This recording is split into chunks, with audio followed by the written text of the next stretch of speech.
lots of available jobs. Television, radio, internet, newspapers, flyers, and even at the street walls you can see the sign, hiring or wanted signs. But still, there are many Filipinos that are classified as unemployed.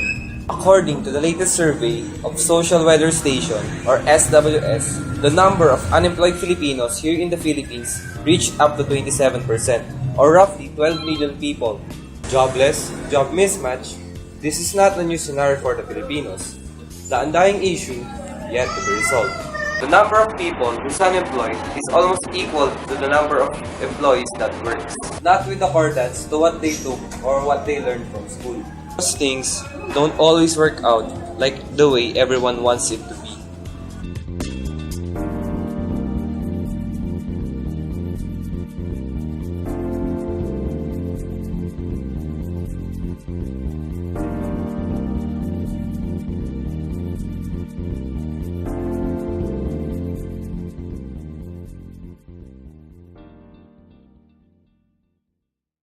So, hi, I'm Tina Cruz. I'm 28 years old. I graduated from De La Salle University with a degree of AB Psychology in 2004.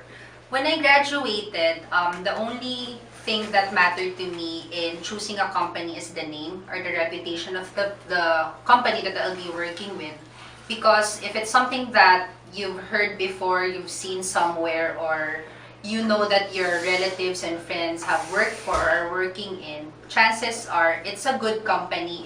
It's capable of giving you a good career, good pay, and if it has a good reputation, it can give you the career that will the career that you want. It was very traditional back then, and there was no, although there was internet, you hardly do you come across companies that you can just email your resume to. So you really have to go to their offices and submit your resume. And I remember right after my finals, I already looked for a job. I graduated with a degree in psychology. I wanted an HR position. So I applied in big names like Smart, Nestle, Johnson & Johnson. So, I walked in Ayala talaga. I really walked and then submitted my resume. I ended up working in Standard Chartered Bank as an HR associate. And I chose that company because I also travel abroad. And even if I'm not into banking back then, it's something that I see whenever I travel. It's a good bank. So, I chose to work with Standard Chartered. Before my contract ended, I got a call from HSBC, so I turned that down, and of course the salary was low. So it was really low. I was getting 11,000 pesos, but since I was a contractual employee, there was no tax, there were no benefits, so I get the full 11,000 for myself. For 5 months, I got 11,000. Fast forward to now, I'm already in BPO. So, I work with Standard Chartered, HSBC, BPI, and then BDO. I didn't have any plans of moving out of BPI, but when I was presented with the compensation. Loyalty is important when hiring the applicant. He or she must be able to establish his or her commitment to stay for the long term with the company, to stand out among the others, especially given today's tough job market. Siyempre, what will make individuals loyal, no, to a company? Okay. Ano ba, paano ba nagiging loyal? If you are compensated, siguro you will be loyal, ano? Siyempre, compensated ka na eh. O money matters na yun. Tapos you are supported, tapos you are being trusted, given other privileges, no? Okay. Probably asking your opinion about a problem. So you can be loyal, no? So you have to consider several factors. Fortunately, it wasn't really hard for me to move out from one company to another, because if you have a solid experience, solid background, good network, good experience. Is it important also for hiring the applicant? Yes.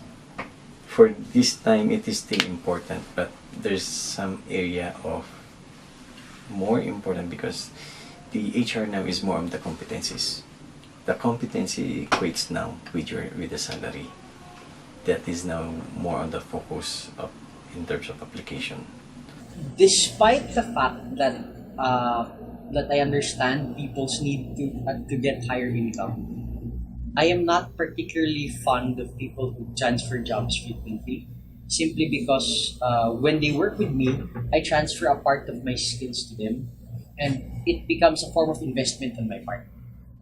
And for them to leave would mean that I would have lost my investment as well. Of course, I will transfer because at the end of the day, people move from one job to another because the pay is high. That's the reality of it. Pero, and when I'm talking with my friends, ang usapan namin lagi, pera-pera lang yan. Yes, there are many. The reason why we are working is because we want to earn money. So it's just understandable if people look for a better job. But of course, it's just like any product. If you're selling yourself as a product, you should have a lot of skills to offer, a lot of things to offer. But if you're just changing jobs and acquiring positions just because you want money and still you cannot deliver, that is unfair for the employer as well. Advice is taken depending on the individual's perspective of what, who, and how he wants to be.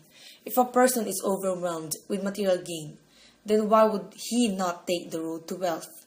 Loyalty is something that you don't develop overnight. But still, in some cases, individual would choose being loyal, no? Kahit maliit na sweldo. Kasi yung kaligayahan, minsan hindi na mabibigyan pera yan.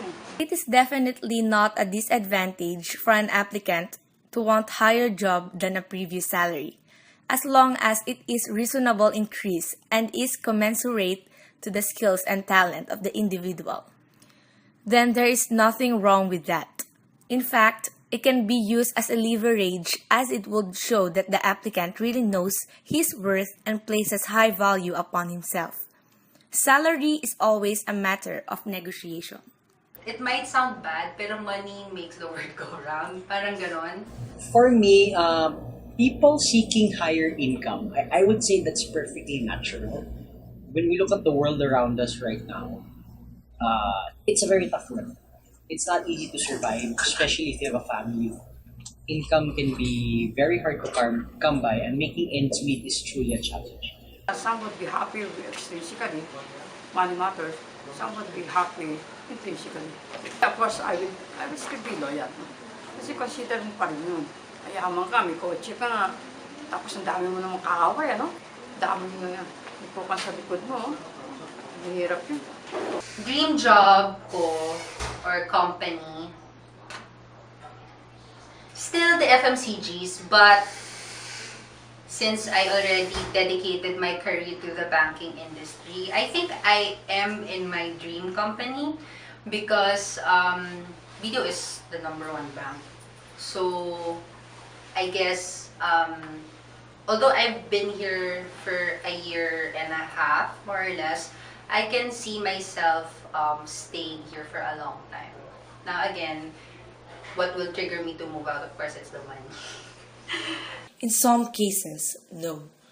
Wealth pushes a person to increase more of it, and that passion to gain more is an aim to please him. Thus, passion is accelerated. Dapat alam mo na bakit. May reason ka siyempre. Mas gusto mo malaking sweldo. Tapos, but you're not happy. You choose, no? Really, that is your life, diba? That would be your career. That would be your career, your life. Kasi I just noticed kasi some fresh grads kasi they want to skip the ladder. Lungkot ako for those na nag-graduate ng 4-year course na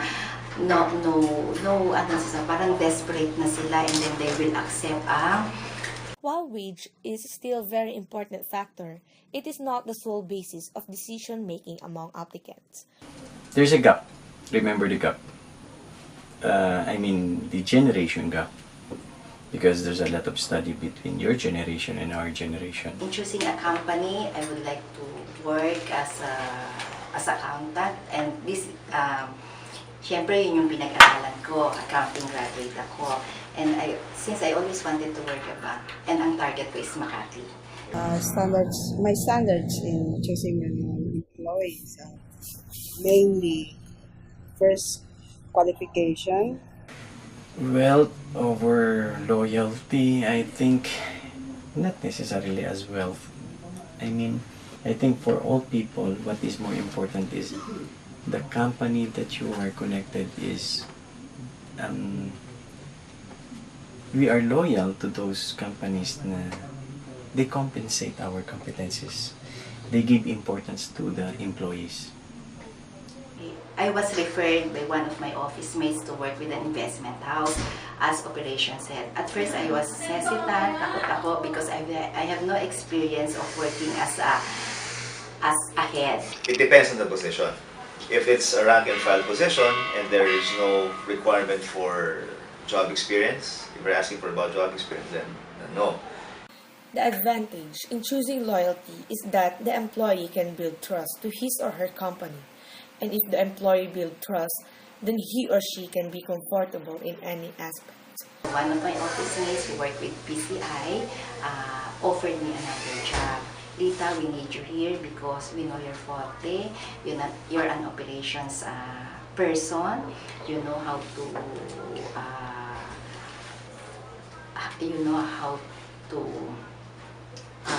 work with systems. So if we're basing it on the level of talent and experience a person is, then yes, no problem. I'd pay for his wage. No questions asked. The advantage of choosing royalty than loyalty is that the employee has a room for improvement, and taking a risk is also a factor that can help employee for his knowledge to be improved. But if you're going to look for a career, you have to know your worth also. You have to look at your price.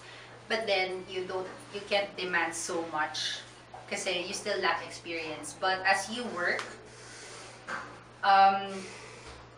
you have to, aside from royalty kasi, your price will be backed up by your experience eh. So never go into call center. Kasi once you enjoy your salary, you will not, I think you will never be parang apply to any job, company, or any work related to your job.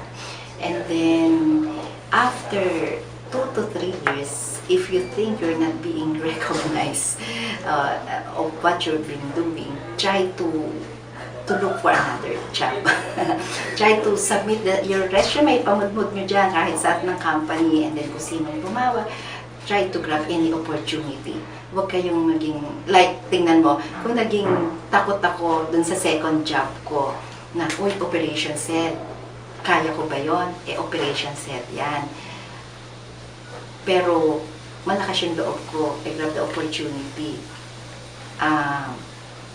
I got the opportunity. Imagine mo, pagdating doon, ganun lang pala yung gagawin ko. So, parang so always, if there are opportunity, huwag niyong palalampasin yan. It's about knowing what makes you happy.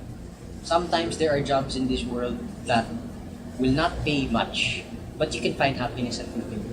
And people will just stay there because they love what they do. They're gonna stay there because they're happy.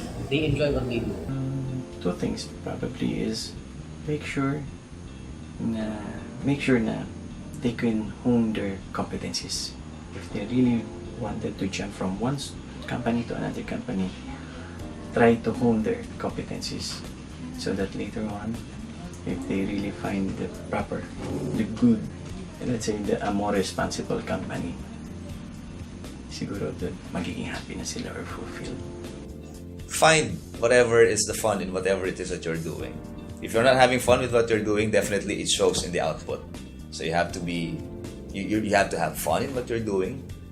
Love the job, not the organization, because you never know when your organization is gonna love you back. So it always has to be, you have to love your job. Parang hugot lang, diba? You have to love your job, and at the same time be passionate with what you're doing. people seek for a job that can provide the needs for their family. Is money one of the reasons for one to lose his sense of loyalty? This opportunity for higher compensation controls one's loyalty. Again, this is Jen Velasquez for iPinoy.